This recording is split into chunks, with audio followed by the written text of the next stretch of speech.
اسلام آباد United P S L کا تیسری بار چیمپئن بن گیا۔ سنسنی خیز مقابلے کے بعد ملتان سلطان کو شکست کا سامنا۔ ملتان کے 160 رنز کا ہدف اسلام آباد یونائیٹڈ نے 8 وکٹوں کے نقصان پر آخری گیند پر حاصل کیا۔ افتخار احمد نے 32 رنز کی ناقابل شکست جارحانہ اننگز کھیلی۔ انہوں نے 20 گیندوں پر 3 چھکے اور 3 چوکے لگائے۔ اسلام آباد یونائیٹڈ کی جانب سے عماد وسیم نے 23 رنز دے کر 5 وکٹیں حاصل کی۔ ملتان سلطانز کی جانب سے عثمان خان 57 رنز بنا کر نمایاں رہے۔ محمد رضوان نے 26 رنز سکور کیے۔ وزیر اعظم شہباز شریف وزیر اعلیٰ بلوچستان کی مبارکباد۔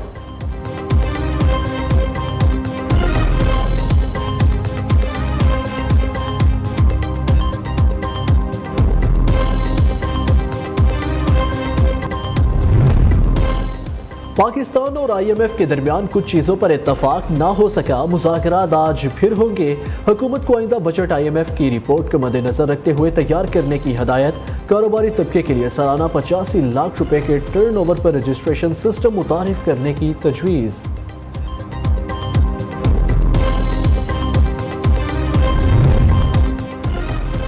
بجلی 5 روپے فی یونٹ مہنگی ہونے کا امکان۔ صارفین پر مزید 40 ارب کا اضافی بوجھ پڑے گا۔ فروری میں 6 ارب 87 کروڑ 60 لاکھ یونٹ فری بجلی فروخت ہوئی۔ سینٹرل پاور پرچیزنگ ایجنسی نے نیپرا میں درخواست جمع کرا دی۔ آئی ایم ایف کے کہنے پر بجلی گیس اور کتنی مہنگی ہوگی؟ عوام کے صبر کو کب تک آزمائیں گے؟ نون لیگی قائد نواز شریف پھٹ پڑے، کہا چھوٹے کاشتکاروں کا مہنگی بجلی کا مسئلہ حل کریں، کسانوں کو سولر پینل دیں، حکومت کا پیسہ اس پر خرچ ہونا چاہیے۔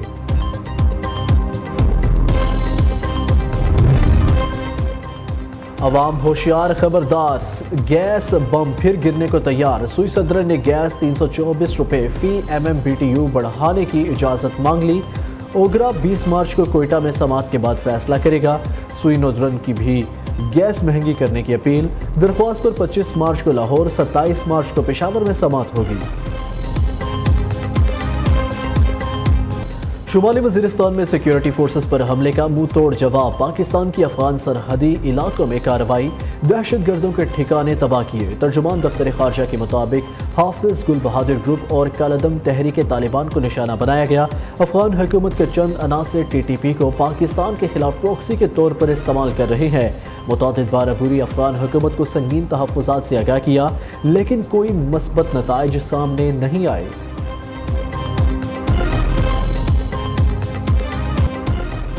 ملک میں قیام امن کے لیے سیکیورٹی فورسز سرگرم۔ شمالی وزیرستان میں انٹیلیجنس بیسڈ آپریشن فائرنگ کے تبادلے میں انتہائی مطلوب کمانڈر صحرا عرف جانان سمیت 8 دہشت گرد مارے گئے۔ ہلاک دہشت گرد 16 مارچ کو میر علی وزیرستان حملے میں ملوث ہے۔ آئی ایس پی آر کے مطابق علاقے میں دیگر دہشت گردوں کے خاتمے کے لیے کلیئرنس آپریشن جاری۔ سیکیورٹی فورسز ملک سے دہشت گردی کی لعنت کے خاتمے کے لیے پرعزم۔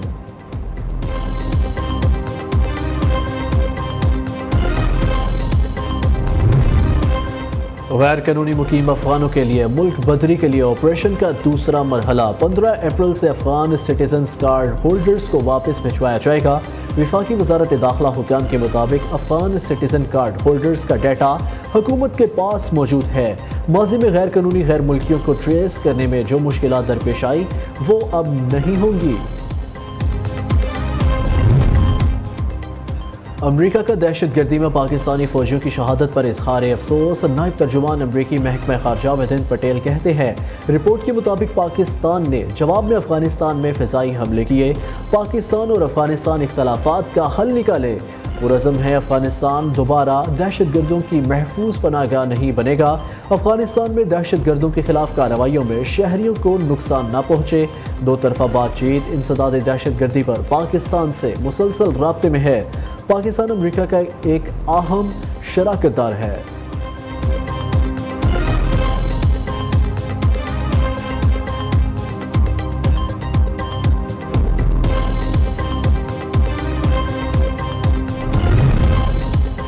کئی افغان باشندے فوج میں کمیشن حاصل کرنے میں کامیاب ہوئے۔ وزیر دفاع خواجہ آصف کی نجی ٹی وی سے گفتگو۔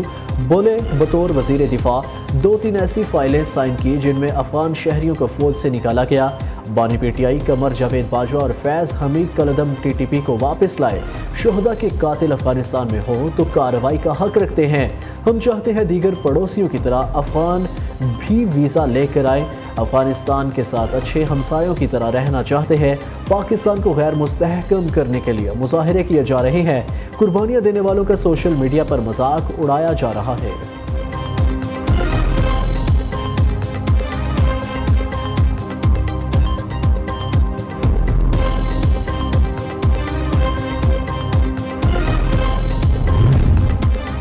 حکومت بتائے سائفر میں ایسا کیا لکھا ہے؟ اسلام آباد ہائی کورٹ کا بانی پی ٹی آئی کی سزا کے خلاف کیس میں استفسار۔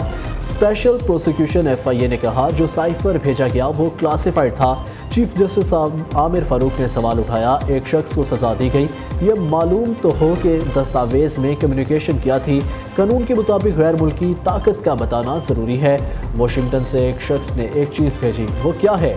اس شخص نے بتایا تو ہوگا نہ کہ کیا چیز بھارت کے ہاتھ لگی تو سیکیورٹی سسٹم متاثر ہوگا۔ کیا سائفر ٹرائل کورٹ کے جج کو دکھایا گیا؟ بانی پی ٹی آئی کے وکیل سلمان صفدر نے کہا نہیں دکھایا گیا۔ شاہ محمود قریشی کی تقریر کا متن پڑھ کر سنایا گیا تو جسٹس میاں گل حسن اورنگزیب نے ریمارکس دیے، یہ تو سیاسی تقریر ہے۔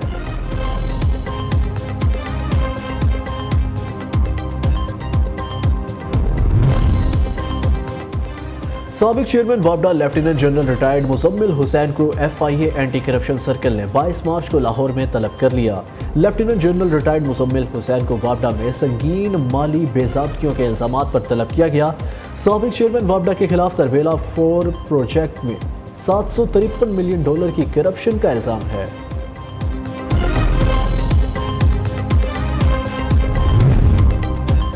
شرح سود 22% پر برقرار، اسٹیٹ بینک نے مانیٹری پالیسی کا اعلان کر دیا۔ حکام کے مطابق مہنگائی میں واضح طور پر کمی آنا شروع ہو گئی۔ ستمبر 2025 تک مہنگائی میں 5 تا 7% کمی لانا ہے۔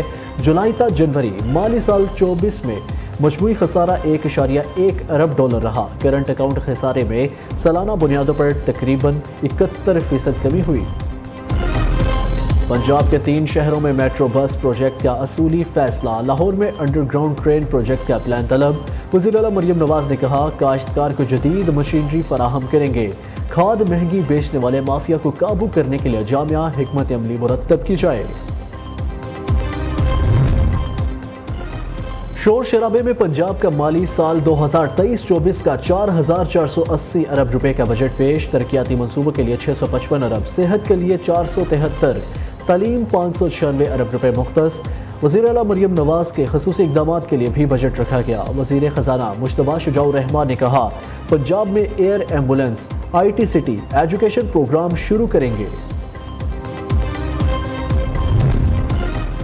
سندھ حکومت کا ہر ضلع میں بس سروس شروع کرنے کا اعلان، سینئر وزیر شرجیل میمن کہتے ہیں کراچی میں عید کے بعد الیکٹرک بسوں کے 2 روٹ شروع ہوں گے، خواتین کے لیے مزید پنک بسیں بھی منگوا رہے ہیں۔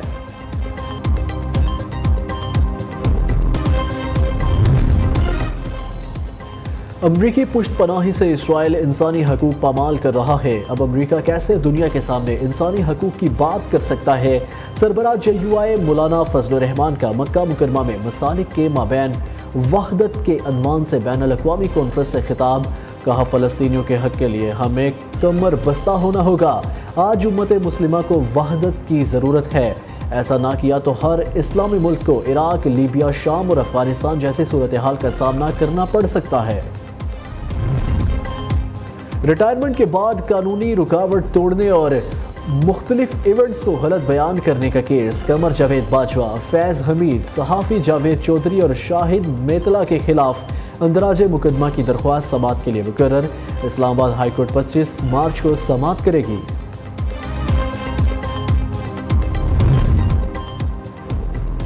Chairperson child protection bureau Sara Ahmed کی خدمات کا اعتراف، امریکی سفیر ڈونلڈ بلوم نے انٹرنیشنل ویمن آف کریج کا ایوارڈ دیا۔ سارہ احمد یہ اعزاز حاصل کرنے والی پہلی پاکستانی خاتون ہے۔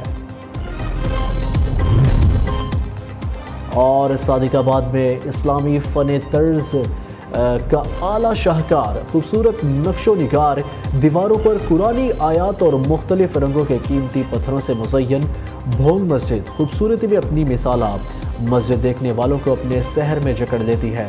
بھونگ مسجد کو آغا خان ایوارڈ سے بھی نوازا گیا۔